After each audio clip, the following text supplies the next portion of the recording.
والسلام على رسول الله وآله وصحبه ومن والاه. السلام عليكم ورحمة الله تعالى وبركاته. نسأل الله تعالى أن ينفعنا بما علمنا وأن يزدنا علما وأن يرزقنا فهما وتطبيقا. The topic of today is the identity, the universal identity. It is really a crisis. Means when we look to the people nowadays, their appearance indicate their confusion about their identity. Whether the style of the dress or the hair or the behavior or anything appears, it's an indication of the confusion of identity. And I'm not saying about identity, national identity or religious identity or ethnic identity, universal identity. And I mean by the universal identity that human being to realize who is he and how he is related to all other creations around him and to the creator. Means tasawwur al-Islami. That is the foundation of anything to be built on in any aspect of life, is to start with the identity of human being in this universe. And this identity, it should basically built on the views of the creator or Allah, and the life and the nature of life, nature of human being, and the hereafter. If the views that you have or I have or anyone has not correct, then everything in life is going to be built on those foundations that are not correct, and you expect wrong things to happen. Because if the foundations is not good, then no matter how big and beautiful decorated the building is, still the foundation is not good. There are many places in the Quran to show us how to go by this identity, but I found it easy, simple, straight is in the first few verses of Surah Iqra, or actually, if you complete the whole surah, it is talking about this universal identity. And so the question here, definitely, once you realize your identity, then you can realize the purpose of life, why you exist. So the question number one, who are you? And the answer came in the surah, insan, human being. And so if it is insan, a human being, then it needs to interact and to connect and communicate and cooperate with other human beings. That's number one. Number two, min ayna atayt, where do you come from? Definitely, there are many places in the Quran hinting or pointing to where a human being comes from. But the common one and the good one is alaq, or a drop of semen. And that indicate that no value in it. That drop doesn't have any value in it, in any aspect. And so you started from zero value, and then someone really made you so valuable, so important in this universe. Number three, what is your status? We know the status is that human being honored, greater than any other creation that we know of, the angels or the birds or the all other creations that we know of. Human being honored above all of them, and actually most of them or all of them, they serve human being and his honor. Number four, then why you started from no value? A drop of liquid has no value to it, and then you become the most significant creation in the universe, in the kingdom of Allah subhanahu wa ta'ala. Why? And the answer is basically استعمركم فيها. Your job is to build this earth and this life and this human being by definitely education. Number 5, how? What are the means? How are you going to go about that mission or that function?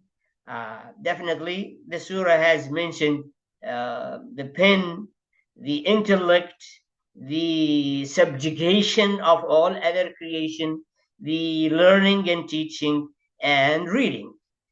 Number 6, who made all these arrangements to be like that? Definitely, he said, اقرأ باسم ربك. Even Rabbuk, even your Lord, is the one who made all these arrangements. So he created many creations and created human being from alaq, from a clot. And then he is Akram, and that's why he is the bestower of the honor on human being. And then he taught by the pen, and he taught men or human being what they don't know, what they don't know. And so if that is who are you, where do you come from, what is your position, what you are going to do, how are you going to go about it, on what basis? And the basis is Bismi Rabbik. And this is the difference between believers and non-believers. The other ones, I mean non-believers, they basically build life and build the earth on the wrong basis, wrong foundation, and not by the name of Allah, the Creator. And so they just go on and pursue whatever they have. You find yourself in a car and you can drive, and the car drivable, you just drive. And instead of determining where I am going to go, where I'm going to start, and how I'm going to measure my progress. So this is, from it, all other identity should be constructed. Now, whether religious identity or national or ethnicity or any other identity, it should start from this universal identity, which is clear in Surah Iqra.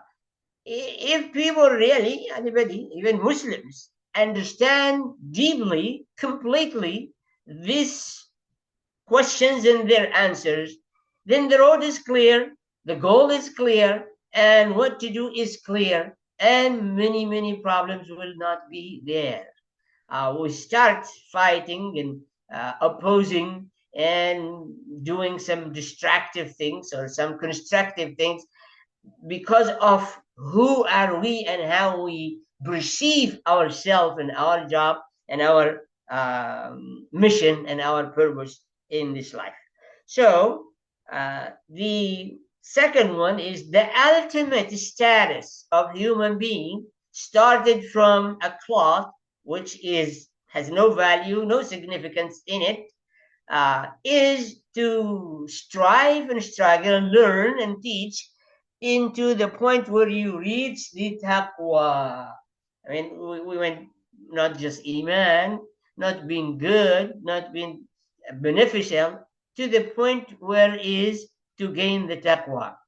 And I made a lot of research, just tremendous research, and paper been written academically and peers evaluated, and I come up with just 2 words. Taqwa is 2 elements, 2 components, and nothing else, which is qalbun salim wa khuluqun azim.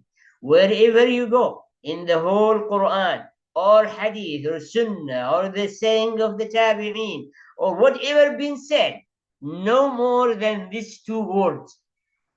Pure, sound heart and noble manners and characters. That is what is taqwa. And actually, this verse in Surah Al-Baqarah 177 has stated explicitly the definition of taqwa and mentioned categories, but all in each one of them you find is based on pure and sound heart and noble characters.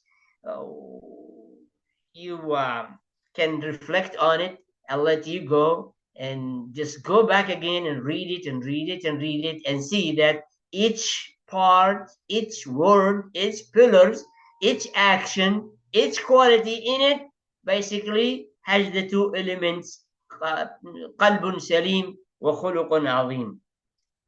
Now the shocking news, taqwa has absolutely nothing to do with fear.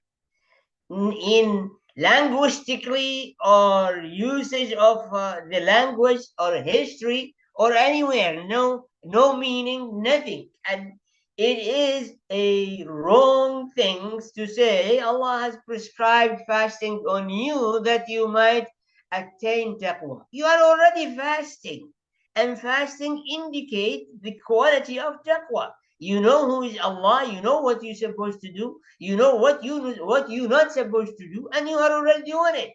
So what is this in order to taqwa?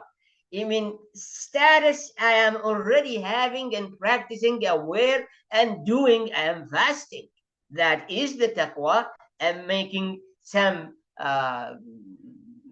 protection between me and the punishments of Allah.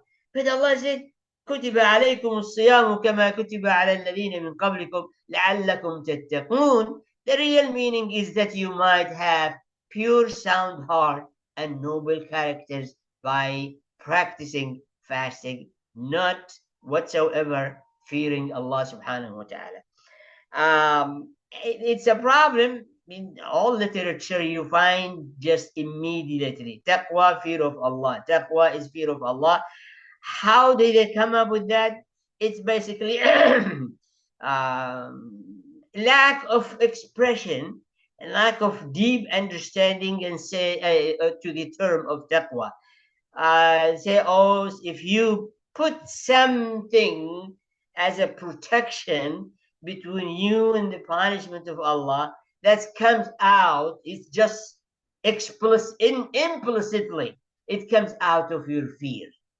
But it's not true. It's not coming out of my fear, it comes out of my interest and my motivation and my belief and my knowledge and my understanding, and absolutely not because of the fear. Definitely, the fear of Allah is something has to be there, but it got to be balanced, as we see in the old Islamic books. It is al-khawfu wal-raja. Both. You cannot just put one and leave the other ones. So I am fasting with the raja, with the hope that I am going to be uplifted and upgraded and honored more and empowered more and rewarded more. It's not just because of the fear. So that is the point number 2. Number 3, it is something that we need to think about it. The basics attribute or names of Allah, these are 6. That is, all book of scholars, they mention those 6. And those qualities, the حي مريد قادر علام له البقاء والسمع والكلام, these attributes, these names of Allah wouldn't be known without creating a human being the way he created him with this identity in Surah Iqra.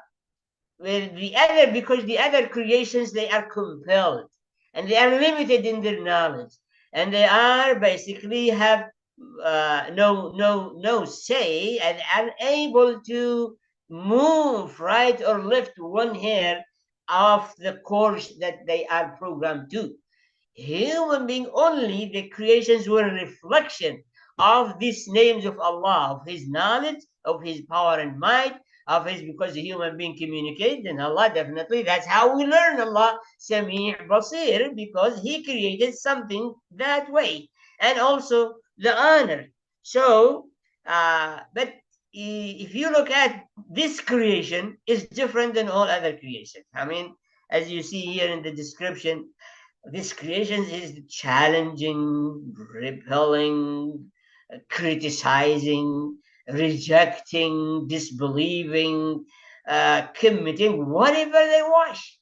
And Allah subhanahu wa ta'ala empower this creation and give them the tools, the mean to do what they wish to do. But he said, إما يأتينكم مني هدى فمن اتبع هداي فلا يضل ولا يشقى.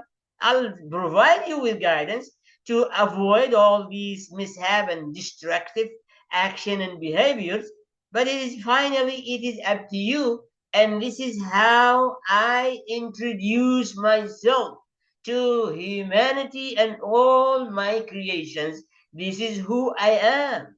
I have this ability to bestow on my creation, where as if they are readily independent. There is actually human being now, most of them, they believe they have no creator, they are their own, they are gods by themselves, they can do whatever they want to do, no accountability, no identity that I am a slave, I'm a servant, I am Abdullahi wa Rasuluh. The best identity is what's mentioned.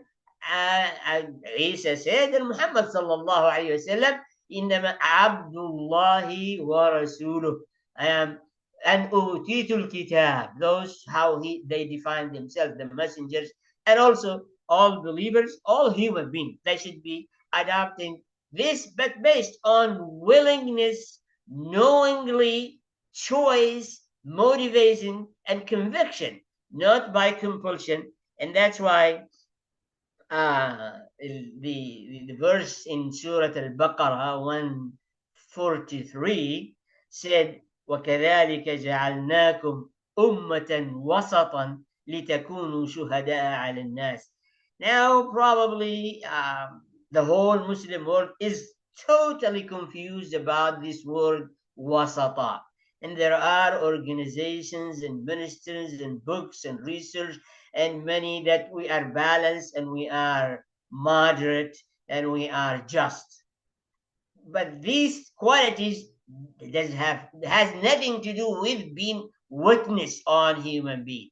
And if you want to know witness on human being, just like the Prophet sallallahu alaihi wasallam was witness upon us or against us.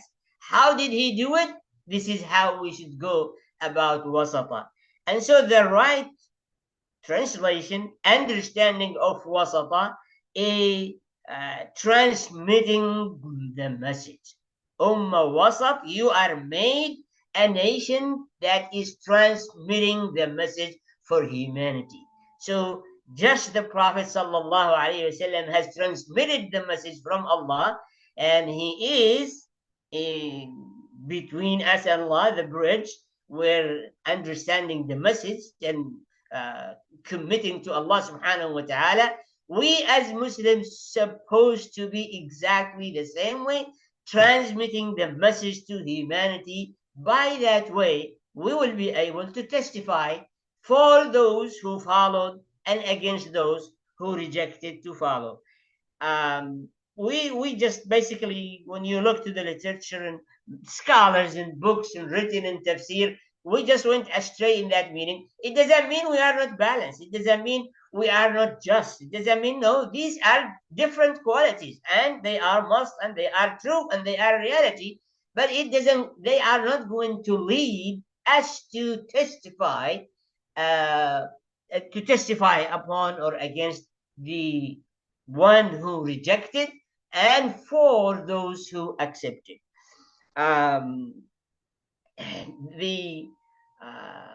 The next issue is again the civilizations and the objectives of the Sharia. And you can see here in this explanation, we said in Maqasid al-Sharia, objectives of Sharia, there are necessities and they are defined necessities that life is impossible without them. Those are called necessities, which is the mind, which is the life, which is the progeny, and which is the money. And the religion. Life is impossible without preserving those five. Now they went to other categories. The other categories, we said, hajiyat, needs. And the definition, life can be with hardship without the needs. I mean, I can travel on the camel, but the car is a need. The pavement is a need. But still, life is possible with all kind of hardship without these means. And the third category, they call it muhassinat, which is basically something extra. Life can be without them, with minimum difficulties, minimum problems. And then the last one is the common good or the common interest. Now, when we look to the whole world today, is basically focused with all means and ways, with the intellect, with the research, with advancement into the other ones, the unessential objectives, which is the need and the mukammilat or muhassinat, the extra things, the luxury things, and sometimes common good and common benefits. They went extreme to a point where these side objectives have become ruling the main objectives of Sharia. So the money is going to be ruled by lust or greed or interest, or being rotating around a certain group in the society. Is not anymore by itself as an independent objective, that life cannot be without it. And that is the mind, that is the life. There are all means actually to destroy them, and instead of protecting those necessities, everything goes to destroy them. And I said, okay, like the mind. Well, there is education, which is fine, which is good, but there are so many elements and factors that are destructive to the mind, destructive to life, and destructive to family and progeny, and the religion basically being thrown away. That's it, has no place. It's a personal thing. You do whatever you want to do. And then finally, also the wealth. So this to tell us things been basically upside down. Really, what was meant by the Sharia to be protected first and has priority, and put all the rules and regulations to protect the necessities, and then you can go after the other ones. Things being basically reversed and put upside down. The unnecessarily things as are becoming dominant to a point where eliminating and destroying the necessities. So from there, we realize that it's not required only to swim against the stream. You need to change the course of the whole river. Wallahu alam. Assalamu alaikum. Jazakumullah khair.